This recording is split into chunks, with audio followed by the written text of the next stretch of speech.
Hello मेरे प्यारे बच्चे, तो कैसे हैं आप लोग। आई होप कि बहुत ही अच्छे होंगे। तो आप लोग देख रहे हैं एम के सर एसडी चैनल को और देखते रहिए। और इस वीडियो को लाइक और चैनल को सब्सक्राइब करके ही रहिएगा, क्योंकि ये वीडियो जो आपका है ये 2025 का रसायन विज्ञान का जो मॉडल पेपर होता है ना, उसको मैं आज हार के रख दूंगा। तो यहाँ पर देखिए, आज मैं मॉडल पेपर लेकर आया हूँ। देखिए, ये है मॉडल पेपर रसायन विज्ञान का, ठीक है। तो यहाँ पर जो पहला क्वेश्चन है, आप लोग साइड में देखते रहिएगा, क्वेश्चन मैं वहां पर रखूंगा। तो क्वेश्चन ये है, क्वेश्चन कह रहा है कि ये देखिए, खनिज अभ्यास हेतु है मॉडल पेपर है, ठीक है। 2025 मॉडल पेपर है, इसी आधार पर पेपर बनेगा। और देखिए, इसमें कोई आंसर वांसर नहीं दिया है, ठीक ना, पीछे। तो जैसे कि शॉर्ट पेपर में जो 2024 की पेपर है उसमें दिया रहता है आंसर, इसमें नहीं दिया है। कोई भी गलती होगी तो उसमें थोड़ा सा क्षमा करने का कष्ट करिएगा, ठीक है। समान ताप पर, पहला है प्रश्न नंबर पहला का क है, समान ताप पर किन विलयनों के युग्म समपराशरी होते हैं। समपराशरी होता है, ठीक ना। तो देखिए, किन विलयनों का मान, ये देखिए, समपराशरी होने के लिए एक नियम क्या है बेटा। देखिए, नियम ये है कि तभी आपका विलयन समपराशरी होगा जब दोनों दोनों के आयन बराबर होंगे। जैसे मान लीजिए, यहाँ पर पहला वाला दिया है NaCl, पहला वाला क्या दिया है, NaCl दिया है। और दूसरा है आपका Na2SO4 दिया है, ठीक ना। अब इनके बीच आयनों की संख्या देखते हैं। तो इसमें एक आयन +1 होता है। ये सोडियम कितना होता है, Na+ होता है। और Cl कितना होता है, Cl- होता है ना। तो इसमें देखिए, एक आयन और एक आयन, कितने आयन हो गए, दो आयन हो गए। कितने आयन हो गए, एक एक आयन है तो एक आयन यानी दो आयन। और इसमें देखिए, Na2 प्लस चार्ज और SO4 में कौन सा चार्ज आता है, -2 चार्ज। तो यहाँ पर एक आयन, यहाँ पर दो आयन, तो यहाँ पर कितने आयन है, तीन आयन। कितने आयन है, तीन आयन। तो ये कैसे सम हुए, ये तो सम नहीं हुए।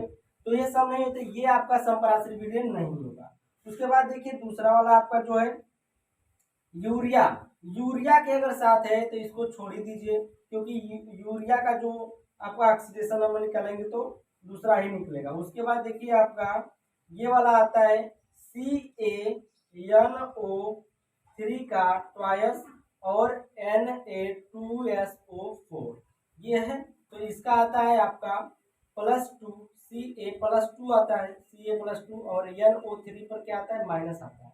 यहाँ पर दो आयन और तीन आयन हो गए। और इस पर देखिए, सोडियम Na+ और SO4-4। तो ये तीन, एक और दो कितना हो गया, तीन। दोनों के जो आयन है, दोनों के आयन कितने बराबर है, इसमें तीन है तो इसमें भी तीन है।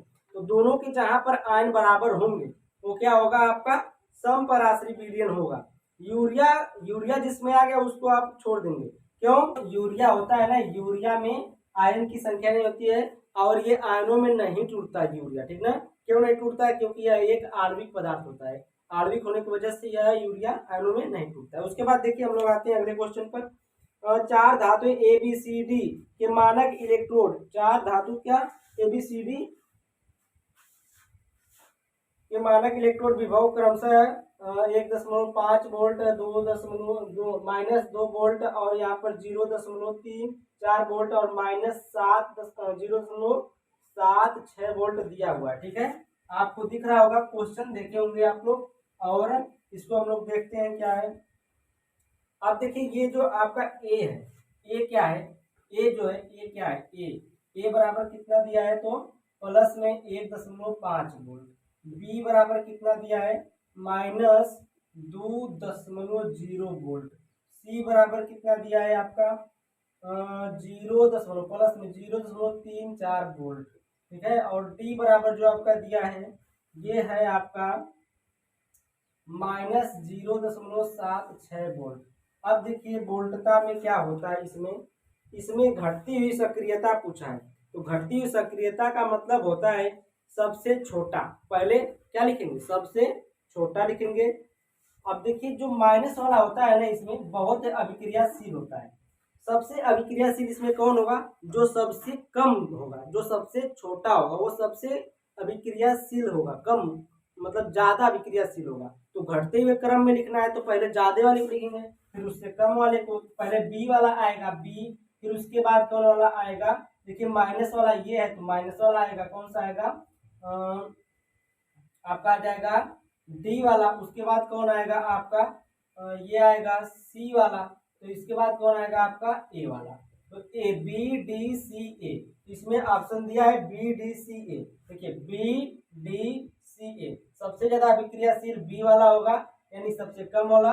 तो ये आपका ऑप्शन जो है सही हो जाएगा दूसरा वाला, ठीक ना। ख का दूसरा वाला ऑप्शन सही हो जाएगा। उसके बाद देखिए आपका क्वेश्चन है ग वाला। क्वेश्चन नंबर ग क्या कर रहा है, क्वेश्चन नंबर सामने आपके देखिए, निम्नलिखित में से कौन सी अभिक्रिया शून्य कोटि की अभिक्रिया है। देखिए इसने इतनी अभिक्रिया दी है, पहला है, दूसरा है, तीसरा है, चौथा है। पहला है CH3COO C2H5 प्लस NaOH से अभिक्रिया किया, CH3COO Na प्लस में C2H5 एथिनॉल बन गया। फिर यहाँ पर CH3COO CH3 प्लस H2O से अभिक्रिया किया तो CH3COOH प्लस H3OH बन गया। और देखिए यहाँ पर जो आपका चौथा वाला है, कौन सा, चौथा वाला, यही आपका क्या है, एक शून्य कोटि की अभिक्रिया है। अभी मैं बताऊंगा ये शून्य कोटि की अभिक्रिया क्या है, क्यों। तो ये जो आपका होता है 2HCl बनता है। HCl हाइड्रोजन और क्लोरीन गैस मिलकर क्या बनाता है, HCl अम्ल बनाता है। तो ये क्यों आपकी शून्य कोटि की अभिक्रिया है, क्योंकि यह सूर्य के प्रकाश में होने वाली अभिक्रिया है, ठीक ना। सूर्य के प्रकाश में होने वाली अभिक्रिया जितनी रहेगी सब क्या होगी, शून्य कोटि की अभिक्रिया होगी, ठीक ना, सूर्य के प्रकाश में होने वाली। अब देखिए घ वाला क्वेश्चन है, कह रहा है कि फिनाल को नाइट्रिक अम्ल के साथ गर्म करने पर क्या प्राप्त होता है। घ वाला क्वेश्चन देखिए आप लोग, घ वाला क्वेश्चन कह रहा है कि फिनाल को नाइट्रिक अम्ल के साथ गर्म करने पर प्राप्त होता है क्या। पहला ऑप्शन दिया है क्लोरीटोन, दूसरा है पिक्रिक अम्ल, तीसरा है मेथॉक्सीबेंजीन, चौथा है बेंजीन। तो देखिए हम लोग क्रिया कराते हैं फिनाल को। यहाँ पर देखिए आपका ये फिनाल है, ये देखिए आपका फिनाल है। फिनाल में क्या होता है, OH बेंजीन पर लगा रहता है। किससे क्रिया कराना है, नाइट्रिक अम्ल से, HNO3 से, HNO3 से क्रिया कराया। यहाँ पर उपस्थिति लिख सकते हैं H2SO4 की उपस्थिति। और ये बनता है आपका, देखिए ये बनता है, क्या बनता है, ये OH, आर्थो पर आ जाएगा NO2, पैरा पर NO2 और यहाँ पर मेटा पर NO2। ये आपका बन गया पिक्रिक अम्ल। क्या बन गया, पिक्रिक अम्ल। इसको हम लोग और क्या बोलते हैं, इसका नाम लिखेंगे 2,4,6 ट्राई, एक नाम इसका और है 2,4,6 ट्राई नाइट्रोफिनाल, इसका एक और नाम ये है, नाम ट्राई नाइट्रोफिनाल, ये एक नाम और है। तो ये आपका क्या बन गया, नाइट्रिक अम्ल से क्रिया करके, यहाँ पर आप 3 बार ले सकते हैं इसको। तो यहाँ पर हो जाएगा ट्राई नाइट्रोफिनाल बन गया पिक्रिक अम्ल। अब देखिए अगला क्वेश्चन ये आ रहा है आपका पहला का अंगा वाला, ठीक ना। ये बात देखिए यहाँ तक तो आपको समझ में आया होगा। तो यहाँ तक देखिए आप, अगर आपको समझ में आ गया तो कमेंट में बताइए। अगर हाँ क्वेश्चन कहीं गलत हो जा रहा है तो उसको आप लोग कमेंट कर दीजिएगा कि सर यहाँ पर गलत हो गया है, या फिर उसको सही करके कमेंट कर दीजिएगा। हमें तो लगता है सही करके कोई कमेंट नहीं करेगा, गलती बताते हैं सभी लोग, सही नहीं करते हैं। एमाइडो से एमीन बनाने में प्रयुक्त अभिकर्मक है। एमाइडो से एमीन, देखिए एमाइड का फॉर्मूला क्या होता है, RC डबल बॉन्ड N और यहाँ पर डबल बॉन्ड हो जाएगा आपका O, ये डबल बॉन्ड O और यहाँ पर NH2 रहेगा, ठीक है। ये होगा एमाइडो। और इसमें Br2 ब्रोमीन लिया जाता है, उसके बाद एक क्षार लिया जाता है KOH, ये ऑप्शन में दिया है, ठीक ना। तो यही वाला ऑप्शन सही है, लेकिन हम लोग बता देते हैं इसको बना करके, ये अंगा वाला है, ठीक है, ये अंगा वाला है। तो इसको हम लोग थोड़ा सा बता देते हैं। तो ये क्या बनेगा, आगे देखिए, आगे बनेगा R बनेगा और यहाँ पर N बनेगा, RN double bond C double bond O, ये बनेगा, ठीक है। फिर इसका क्या कराते हैं, जल अपघटन कराते हैं, यानी कि जल से क्रिया H2O से जब क्रिया कराते हैं तो इसमें से क्या निकलता है, CO2 निकलता है। क्या निकलता है, CO2 निकलता है। और प्लस में क्या बनता है, RNH2 बनता है, यानी कि क्या बनता है, प्राइमरी एमीन बनता है, प्राथमिक एमीन, प्राथमिक एमीन बन गया। ठीक है, प्राथमिक एमीन बन गया आपका। ठीक है, ये बात समझ में आ गई। आगे हम लोग चलते हैं च वाला।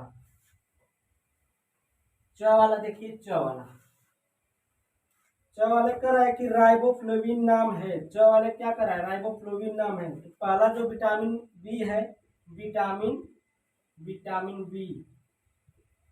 बी वन, विटामिन बी1। फिर दूसरा है विटामिन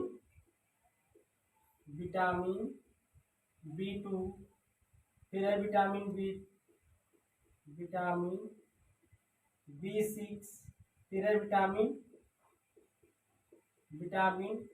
बी12, यही है ना, बी12। अब देखिए इसका नाम जो होता है, इसका नाम क्या होता है, थायमीन होता है। क्या होता है, थायमीन होता है इसका नाम। इसका जो नाम होता है विटामिन बी1 का, थायमीन होता है। अब जो विटामिन 2 है, इसका आपको क्या नाम होता है, राइबो राइबो राइबोफ्लेविन। यही वाला ऑप्शन सही है, राइबोफ्लेविन। और इसका जो आपका नाम होता है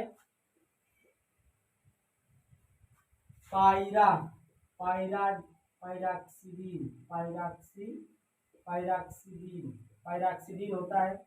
और इसका जो नाम होता है आपका, इसका नाम आपका होता है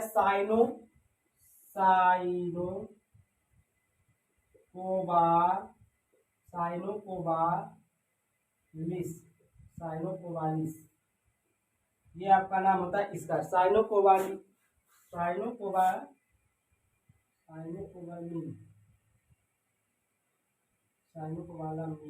ठीक है, इसका नाम होता है साइनोकोबालामीन। ठीक है, इसका नाम होता है। तो चारों का नाम आप लोग लिख सकते हैं, पायराक्सीडीन, पायराक्सीडीन क्या, पायराक्सिन होता है, पायराक्सिन होता है। क्या होता है इसका नाम, पायराक्सिन होता है।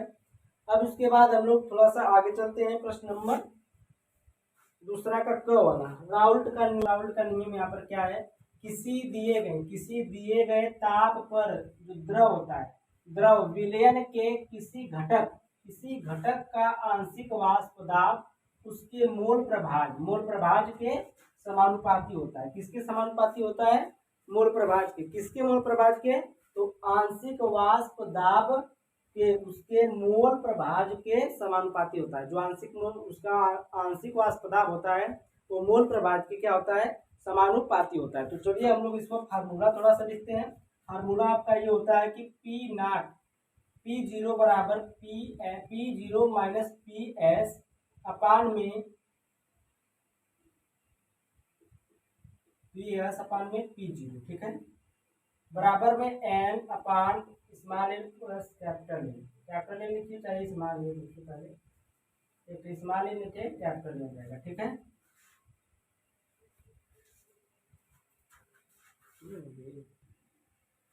तो ये आपका फार्मूला हो गया। अब देखिए जो फार्मूला है इसको हम लोग थोड़ा सा दर्शा देते हैं। जो P0 आपका है, P0 ये क्या है, विलायक का वाष्प दाब है, विलायक का वाष्प दाब। ठीक ना। और PS जो है ये क्या है, विलयन का वाष्प दाब है। ठीक है, उसके बाद N बराबर, जो स्मॉल n बराबर है विलय के मोलों की संख्या है। क्या है, विलय के मोलों की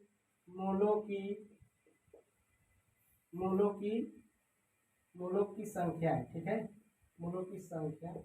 और जो कैपिटल एन है ये विलायक के मोलों की संख्या है, विलायक के मोलों की संख्या। ठीक है, इतना समझ में आया आपको, सहयोग की इतना समझ में आ गया। और इसमें देखिए एक और पूछा है कि इसकी सीमा लिखिए। ठीक ना, सीमाएं लिखिए।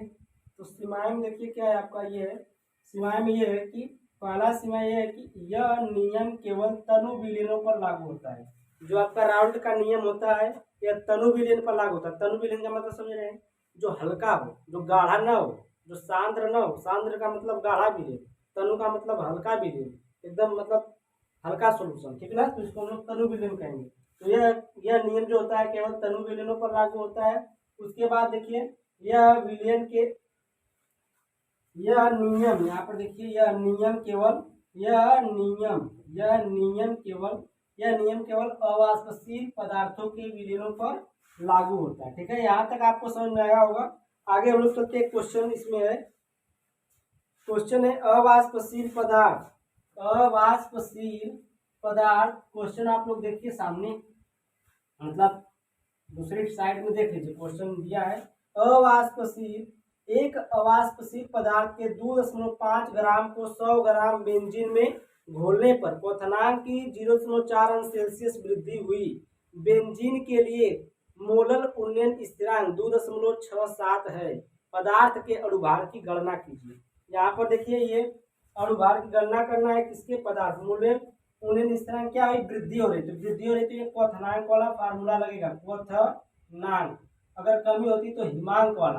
क्वथनांक का फार्मूला क्या होता है, यम का मान निकालना है तो यम बराबर लिखेंगे, नहीं तो फार्मूला इसका होता है डेल्टा टीबी से, डेल्टा टीबी से के बी इंटू डब्ल्यू इंटू 1000 बटे में आपका हो जाता है यम गुणे डब्ल्यू। ठीक ना, तो डब्ल्यू का मान निकालना है तो डब्ल्यू, यम का मान निकालना है तो यम को इधर कर देंगे यम, और यहाँ पर डेल्टा टीबी। दिया क्या है, यहाँ पर देखिए दिया है, यहाँ पर लिख देते हैं दिया है। क्या दिया है भाई, देखते हैं क्या दिया है। दिया है, क्या दिया है, देखिए 2.5 ग्राम, यानी कि छोटे डब्लू का मान है, छोटे डब्लू का छोटा मान 2.5 ग्राम। ठीक है, कैपिटल डब्लू का मान कितना दिया है, 100 ग्राम। कितना, 100 ग्राम। उसके बाद देखिए आपका क्वथनांक की 0.4 डिग्री सेल्सियस जो मान है, ये आपका डेल्टा टीबी का मान है। किसका है, डेल्टा टीबी का मान।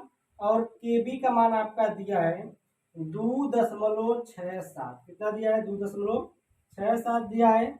उसके बाद देखिए आपका एम का मान निकालना है। ठीक है, एम का मान निकालना है। अब यहाँ पर देखिए सूत्र रख देते हैं, सूत्र पर हम लोग फार्मूले पर। केबी का मान कितना है, देखिए केबी का मान आपका ये है 2.67 गुणे स्मॉल डब्लू का मान ये है 2.5 1000 गुणे में बटे में आपका देखिए 0.4 गुणे आपका ये 100 ग्राम, यहाँ पर 100 ग्राम। ठीक है, अब देखिए हम करेंगे क्या, यहाँ से 0 से दशमलव काटेंगे और एक जीरो बचा तो एक जीरो काटेंगे, बचा क्या, 4 से भाग देंगे इसमें, 25 चौका होता है 100। ठीक ना, तो यम बराबर कितना आएगा, 2.67 गुणे 2.5 गुणे 25, तो 25 गुणा होगा तो क्या होगा, 25 गुणे 25 क्या होगा, ये हो जाएगा 625। 0.1 अंक पर है तो यहाँ पर लग जाएगा। अब इसका गुणा मल्टीप्लाई करेंगे तो 166.875 मल्टीप्लाई करके देख लीजिए, मैं याद किया हूँ इसको, अभी लगा कर याद किया हूँ। ठीक है, तो ये हो जाएगा 166.875, इसका आंसर आ जाएगा। क्या आ जाएगा, इसका आंसर आ जाएगा। उसके बाद देखिए क्वेश्चन नंबर, आगे बढ़ते हैं हम लोग, आली आली देख लीजिए, कोई नहीं बताएगा ऐसा, मॉडल पेपर कौन हल कराता है जी। देखिए, निम्नलिखित सेल के विद्युत वाहक बल ईएमएफ की गणना कीजिए। ईएमएफ की गणना कीजिए, क्या करना है बेटा, CD और CD प्लस हो गया। देखिए ये CD है और ये CD क्या हो गया है, CD +2 हो गया है। उसके बाद 1 मोलर दिया है इसमें, 1 मोलर, और फिर डबल ऑब्लिक दिया है, चिन्ह है, ऑब्लिक माने चिन्ह होता है एक, डबल ऑब्लिक, और ये 1 मोलर इसका, फिर ये ऑब्लिक Ag हो गया है, सॉलिड है। ठीक है, जब किसी पर कोई आयन नहीं रहेगा तो सॉलिड गैस हो सकता है। ठीक है, जिसमें अर्ध अभिक्रियाओं के मान अपचयन विभव निम्न है। तो यहाँ पर देखिए क्या होगा, यहाँ पर देखिए पहले हम आपको समझाते हैं कि क्या हो रहा है इसमें। CD+2 से ये क्या हो जा रहा है, CD हो जा रहा है। क्या हो जा रहा है, CD हो जा रहा है। कैसे हो रहा है, यहाँ पर 2 इलेक्ट्रॉन जुड़ रहे हैं। कितना इलेक्ट्रॉन, 2 इलेक्ट्रॉन। तो यहाँ पर 2 इलेक्ट्रॉन क्या हुए, जुड़े। तो ये जब ग्रहण किया इलेक्ट्रॉन को तो यहाँ पर CD सॉलिड हो गया, और यहाँ पर क्या था, ये CD एक्वस था, एक्वस। जब कोई तत्व पॉजिटिव निगेटिव के साथ रहेगा, आयनों के अपने साथ रहेगा, तो क्या ऐसा रहेगा, एक्वस रहेगा। एक्वस यानी विलयन में रहेगा। ठीक ना, विलयन। उसके बाद देखिए ये क्या हो गया, सॉलिड हो गया। उसके बाद Ag प्लस है, ये क्या है, एक्वस है। और